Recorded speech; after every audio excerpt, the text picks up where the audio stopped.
What's going on, guys? T-Mart here, and today I've got a pretty cool video for you guys. So, last night was the 2013 Sony conference, and they announced the PlayStation 4. Yes, that's right. The PlayStation 4 is going to be coming later this year. That's the name of the console. It has now been confirmed. So, in this conference, they told us a lot of stuff about this new console. We heard all about everything from the specs, to the games, to the new features, to the, everything. It's just, we know a lot about this console now, and I want to go through it all with you guys because I organized it pretty well. I got a lot of pictures and things like that to share with you guys, and there's some pretty exciting stuff. So if you guys missed the conference, or if you weren't able to watch all of it, or if you didn't just process everything that they told you, because there was a lot over the course of the 2 hours, then I've got you guys covered in this video. Now, in the background here, you're seeing some Crysis 3 gameplay.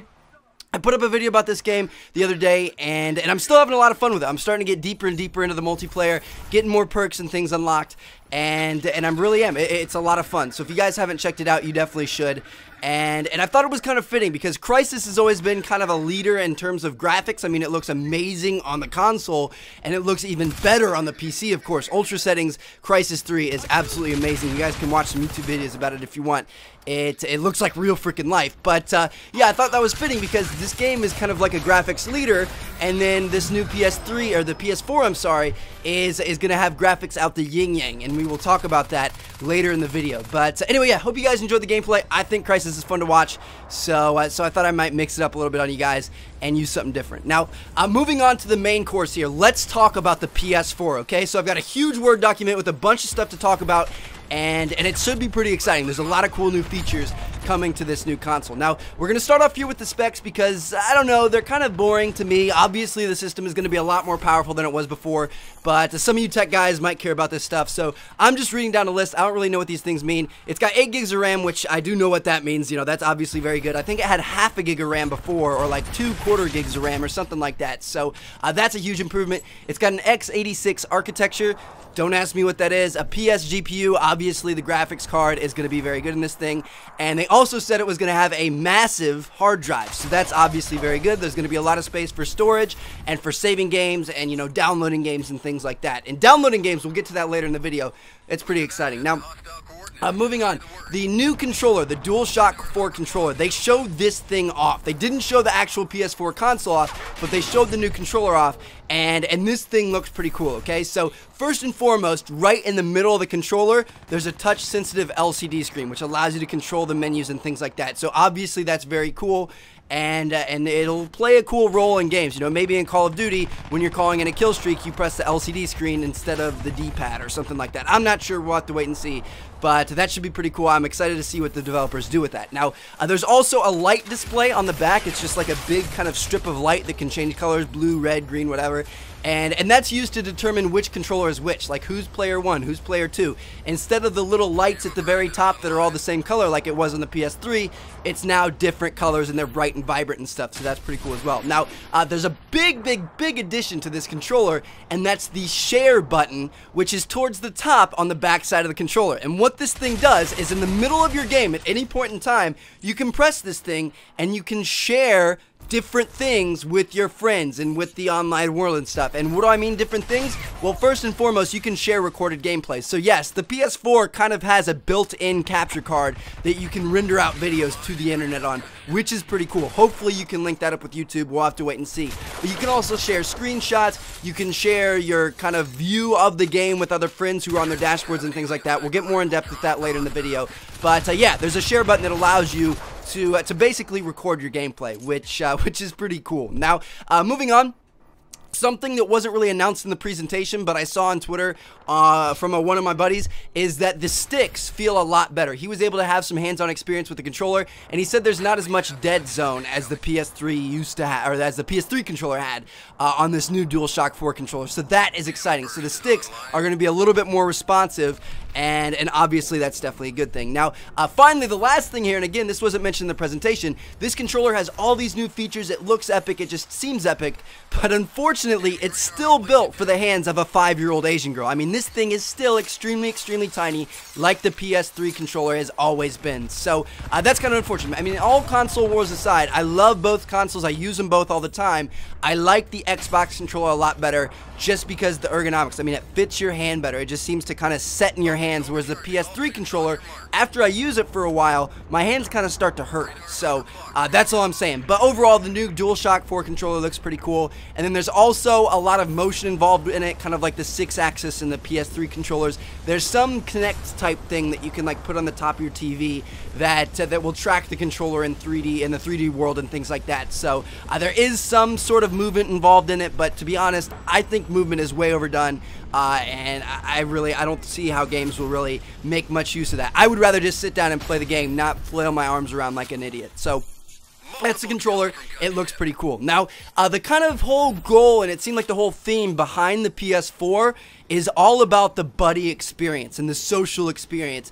And kind of sharing your gaming experience with real life friends. It seems like there's a major emphasis on this. So one reason for that is the ability to upload gameplay and screenshots from the console with the share button, obviously. And you can also live stream straight from the console, any of your games straight from the console to Ustream. Okay, so they mentioned Ustream. They partnered with Ustream. They didn't say anything about Twitch or YouTube or Owned or any other streaming platform. So I don't know if it's Ustream exclusive or not, but you will be able to live stream from the console at any point in time without the need of a PC. So that's pretty cool as well. Now, there's also screen sharing, which allows you to watch other people playing their games from your dashboard, even if you don't own that game. And that's kind of a cool thing. I mean, if you and your friends wanted to hang out and play a game together and you weren't at each other's houses, you could screen share and watch the other one play if you wanted. Or they also said, and this is in air quotes, you can watch famous people play their games. So, you know, if you have a favorite commentator or something and you wanted to watch them play a game, I guess maybe you could go in and screen share with them and watch them play. I don't know. It seems kind of weird, but it's pretty cool. You know, it's a cool new feature. There's also Buddy Assist, which this is really weird. And this is if you're stuck in a portion of the game or if you want to hand your controller over to somebody, they don't have to physically be in the room. Like, you can literally virtually hand your controller over to a friend who can play for you, and then you watch them play on your game, on your account, on your name, everything, which is, I don't know, that's weird. I mean, it's kind of cool, but it's kind of weird at the same time. And I saw a tweet, somebody tweeted, I'm not sure who, when they announced that hey, you could pay people to raise your KD if you wanted to. So you could virtually hand the controller over to them, have them play some games for you, get that KD up, and you could pay them money for that. So I see a business opportunity for those of you that are pretty good at Call of Duty. Now, anyway, moving on, another kind of social and buddy experience type thing that the PS4 does is it learns about you. So it takes note of what you play and how long you play and what you like and don't like and things like that, and it gives you suggestions based on that feedback, and it even gives you like personalized ads based on what you like and things like that. So, I mean, if you don't have any friends in real life, your PS4 actually gets to know you and he understands you, so at least you can have a friend that you can go home to every night. So, anyway, the last thing I want to talk about in terms of this whole social thing, and this is kind of the biggest thing, is there's a ton of Facebook integration with the PS4. It seems like that's a really big highlight that they're really focusing on. And he even said in the presentation, and this kind of concerns me a little bit, I don't know, it just seems a little bit weird to me, but he said there's still kind of that screen name anonymity in it, and he just, I don't know, the way he said it was like, you know, you can still have a gamer tag or a PSN ID or whatever, but that's not the focus. But the focus is more playing with your IRL friends. So, I mean, like, if you see this gamer card right here, you can see the main focus on this page is this guy's actual name. It's not his gamer tag. So, I don't know. It's a little weird to me that they're getting away from that online alias type thing and more trying to force you to play with real life people. I don't know if I really like that, but we'll have to wait and see. And see what happens. Now, getting away from that, let's talk about all the new features in the PS4, because this thing is going to be amazing. There's so many cool features, okay? Number one, the thing I'm most excited about, it's such a minor thing, but it's just so freaking cool, is the suspend, shut off, and resume feature. It basically eliminates your load screen. So what this is when you want to put your PS3 down, you want to go out and go get some food or go eat dinner or go to school or whatever, instead of having to turn the console all the way off, you can kind of soft turn it off. It's kind of like putting your computer to sleep, and then when you come back, you you can press a button and it's automatically back up right where you left off. You don't have to load up the console, load up the game, load up your save, everything like that. It's just automatically there, literally in 1 second. And that is so cool, okay? So think about this. Alright, say this saves you, 2 on-offs per day. Like if you wake up in the morning, you play, and then you have to go to school, and then you turn it back on after school. Or you're playing at night, and then you have to turn it off to go to dinner, and then you have to turn it back on to play after dinner. Whatever it is. Say this saves you 2 boot ups per day, okay? Well, each boot up is probably going to be about 2 minutes, because you have to turn the console on, it has to go to the dashboard, you have to load the game, then you have to load your save in that game. So, say 2 minutes per boot up, 2 boot ups a day, so this thing is going to save you 4 minutes per day of your life, and that doesn't really seem like a big deal. Well, think about how many times you're going to play this thing over the next 8 years until the next console, okay? So 4 minutes times 365 days in a year times 8 years, this feature is going to save you 195 hours of your life, where you would be sitting waiting for a loading screen, but you'll actually be playing the game. So I know that's such a minor thing, and it seems so like nerdy and weird that I would care so much about that, but think about that. That's 195 hours of your life over the next 8 years that you won't be stuck at a loading screen. That is pretty cool. So that's definitely something I'm excited about. Now, there's another thing, as you guys know, they're kind of trying to get away from the physical discs of games, where you go out to the store and buy a disc and then put it in. They're trying to make it so that you download more games and you actually go out and buy. And what they have now is when you're downloading a game, it starts downloading and it downloads the first portion of that game in linear order. It goes down the line, it starts at the start of the game and ends at the end. Obviously, that's how you download.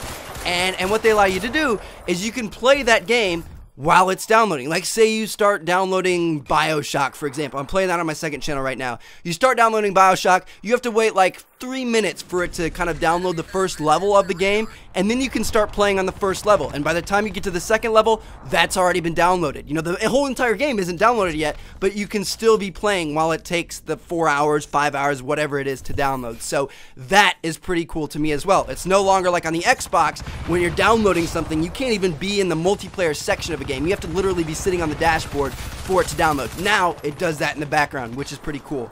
And then finally, there's another cool feature that if you have a PS Vita, which I personally don't, but I might get one just for this, you can have your PS4 be kind of like the machine that's playing, and then have your PS Vita be your kind of screen that you're playing on and your controller. So you can be sitting there playing, and then, oops, I gotta go take a poop. I'm just gonna get up, set my controller down, pick up my PS Vita. I'm still playing Call of Duty 2013 on the PS4, but I'm sitting here pooping. I'm in the completely other room, and I don't have to take my controller with me. I don't have to physically see my TV because I can play on my PS Vita. So that, my friends, is definitely a lifesaver. Now, moving on. Let's talk about one more thing, and then we're going to talk about all the games that they announced here. So this last thing I want to talk about is whether or not the PS4 is going to be able to play PS3, PS2, and PS1 games. The answer? No. It will not natively support PS3, 2, and 1 games. So you can't put the discs into the machine and play them.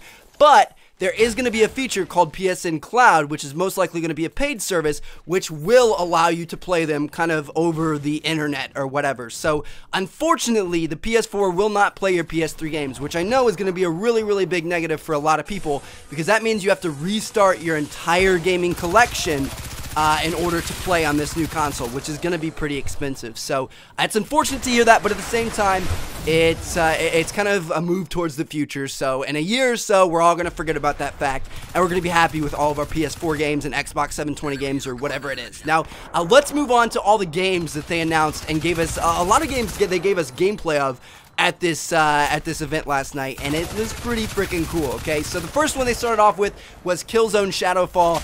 And I've never played a Killzone game, but this looked absolutely amazing. The graphics are just incredible. I've never seen anything look that good. It looked like a PC game, so that looks really good. I'm definitely going to be picking that game up. Then they went on to Drive Club, and I was just absolutely blown away by this game. I'm a huge car fan. I love cars. I love sports cars. I love, kind of exotic cars and stuff. And that's what this game is all about. It's a racing game. It's a team-based racing game. So you get in clubs and then you race against other clubs and things. So it's kind of like game battles for a racing game, I guess. But it's just the amount of detail that went into this game, it was incredible. I mean, when they were showing off the cars, the carbon fiber on some of the hoods, you could literally see the individual strands of the carbon fiber reflecting light. and like the fog on the headlights of the cars. It was unbelievable. And the driver, he was getting into a Koenigsegg Agera R, or Agera R, however you say that car. And it's literally like, instead of being a racing game where, you know, you never really see the car, you're just inside, you're racing, and, you know, it's just kind of all linear. He's literally walking up to the car. He opens up the door. He sits down in it. He closes the door. He looks down and latches himself into the seatbelt. He takes the key and puts in the ignition. He messes around with the computer, and then he drives. I mean, this thing just looks so real. I mean, I cannot wait for that game. And it's just an example of what things are going to be like in the next 8 years of gaming. I mean, think about the games that came out for the Xbox 360 and the PS3 8 years ago, and think about the ones that just came out recently, like Crysis 3, for example. They've gotten so much better in terms of graphics and features and things like that, and that's exactly what we have to look forward for. The first games on the PS4 are going to be head and shoulders above the ones that we have right now. Think about what it's going to be like in a couple of years. It's really, really exciting. Now, the next games they showed were Infamous Second Son, and that looked really, really good. I love the Infamous series. It looks like a lot of fun. Then they had The Witness, which was really, I don't know, it was really weird, kind of kiddie open world maze game, but it was the same guy who made Braid, and apparently Braid was a really, really big deal. I'm sorry, I'm young, I've never heard of that game, but I don't know, that could be a kind of cool game. Then there was a one called Deep Down, which is a working title, but it looked crazy. There was like a huge dragon in it and kind of like a medieval knight guy that was fighting him, and it looked kind of like Skyrim and World of Warcraft and, you know, all that mix. It looked really, really good. Then was Watch Dogs. So if you guys haven't seen the trailers for Watch Dogs, go watch it right now, because Watch Dogs looks like it's going to be one of the greatest games of all time. I can't even put into words how excited I am for that game. I mean, I thought I was really excited for GTA 5, but Watch Dogs definitely trumps that. So go check out Watch Dogs if you have not seen it yet. That's just, it looks unbelievable. I can't even explain it. Now, the next one they announced was Final Fantasy, which was a replayed demo of what they showed last year, which a lot of people were really concerned about. And then there was another repeat. Blizzard Entertainment came out and said that Diablo 3 is going to be coming out to the PS3 and the PS4, which, again, it's kind of an old game. I mean, we've already seen that. It's already come out. That's nothing to be really too excited about unless you're a huge Diablo fan. And then finally, kind of a wrench was thrown in the middle of everything. And there's a game being developed by Bungie and published by Activision called Destiny, which is kind of like a futuristic FPS. You know, Bungie is no longer working on Halo. This is their next project. So a lot of people are saying, hey, this could be the COD killer. You know, this looks pretty good. It's a first-person shooter. Maybe this is what dethrones Call of Duty. And honestly, I don't see it happening. It looks too similar to Halo. There's a possibility for it to surprise everybody, but I feel like there's going to have to be something, you know, totally new and totally game-changing before it dethrones Call of Duty. But we'll have to wait and see. I mean, it looks like a great game nonetheless. But all the COD killer remarks are a little bit far-fetched in my opinion. And finally, the last thing that I want to talk to you guys about is what we didn't see. So, as I said at the start of this video, we didn't actually see the console, which is interesting. We'll definitely see it at E3 this year, which is in June, but unfortunately we weren't able to see it yet, which is kind of a bummer. We also didn't hear about the price, but again, I think the price is going to be somewhere around $400. They're going to try to keep it low and try to keep it affordable. They also didn't announce a release date, which was surprising. I don't even think they told us if it was going to be like late 2013. They just didn't say anything, at least not from what I saw. So I'm sure it's still going to come out in November or sometime around there. And then finally, they didn't give us any details about if they're going to have some sort of premium service, like with the PSN Cloud, the ability to play PS1, PS2, and PS3 games, and things like that. Are they going to have some type of paid service for that? I almost guarantee it. They just didn't give us any details on how much it would cost, what would be included, and things like that. So, who knows? Even the entire PSN online service may cost money now. We'll have to wait and see. And if that happens, that brings up the question, you know, if you had to pay for the PS3 or the PS4's internet too, just like you have to do for Xbox Live, which console would you get? Would you still get the PS4 if you had to pay for it, or would you wait for the Xbox 720? I don't know. But anyway, there you have it, guys. That is all I learned from the PlayStation conference last night. Hope you guys enjoyed the video. I know it was a long one. Thanks for sticking with me for 19 minutes here. Catch you guys later. Check out one of the other two videos on screen if you haven't seen them yet. And more great videos coming soon. Peace.